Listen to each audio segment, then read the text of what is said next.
দুপুরবেলায় কী করব রেসিপিটা দেখো। এরকম পাকা পটল কখনো ফেলবে না। পাকা পটল বাটা করে খাবে পুড়িয়ে। এই দেখো দেখো আমি গ্যাসে পুড়াচ্ছি ছাঁকনিতে, তুমি দেখতে পাচ্ছ? যে পুড়িয়ে ধুয়ে আমি বাটা করব। প্রথম থেকে লাস্ট তোমাদেরকে দেখাবো। পটল বাটাতে এই দেখো কটা শুকনো লঙ্কা দিলাম, আর একটু কালো জিরে দেবো, কারণ আজকে শনিবার তো কেউ রসুনও দিতে পারো। আমি রসুন দেবো না, আমি কালো জিরে দিচ্ছি। এটা ভাজা হবে। তেল দিয়ে দিলাম।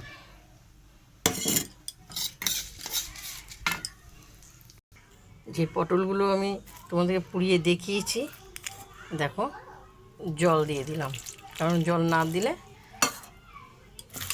একটু ধুয়ে নেব। পটলগুলো একটু ধুয়ে নিলাম, একটু কালো কালো থাকবে, একটু গন্ধটা খুব ভালো লাগে।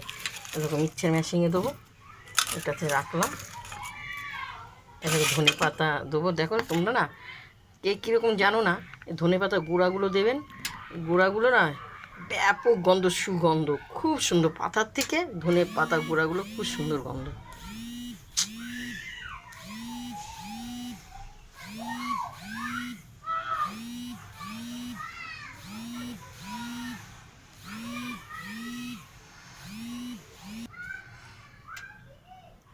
ধনে পাতা এর সঙ্গে দিয়ে দিলাম,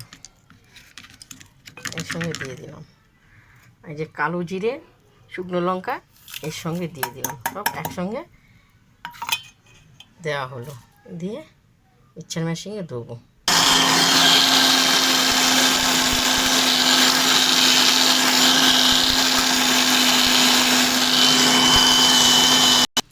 পুরো দেখো আমার বাটাটা হয়ে গেছে, কেননা এটা কালো তো পুড়িয়েছি, যার জন্য কালো লাগছে।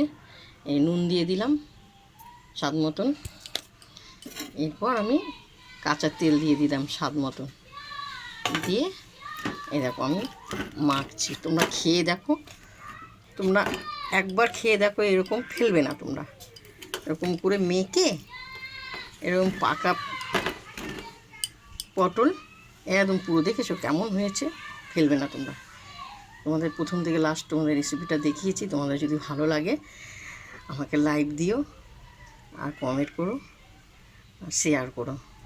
প্রথম থেকে তোমাদেরকে দেখিয়েছি পটল, পাকা পটল পুড়িয়ে মাখা করবে। এটা এত সুস্বাদু গন্ধ না, পুরানো একটা গন্ধটাই আলাদা। খেয়ে দেখবেন। হাই, আমি যোগমায়া। প্রথম থেকে তোমাদেরকে রেসিপিটা দেখালাম। পটল, পাকা পটল কখনো তোমরা ফেলবে না, পুড়িয়ে খাবে, খুব সুন্দর। রেসিপিটা তোমরা করে দেখো, একটু কালো হবে কিন্তু খেতে খুব টেস্টি। বুঝতে পেরেছো? তোমরা খেয়ে দেখো। যদি ভালো লাগে তোমরা লাইক দিও। আর কিছু বলার নেই। আর তোমরা আমার কমেন্ট করে জানো। তোমাদেরকে বারবার বলছি, এই যে পাকা পটল তোমরা খেয়ে দেখো। আজকে শনিবার, যার জন্য আমি নিরামিষ করেছি। আর যদি তোমরা পারো রসুন দিতেও পারো, রসুন দিলেও ভালো লাগবে। আর কালো জিরে ভেজে শুকনো লঙ্কা তোমাদের প্রথম থেকে লাস্ট দেখিয়েছি। তোমরা সুস্থ থাকো, ভালো থাকো। তোমাদের সকলকে আমি জানাই।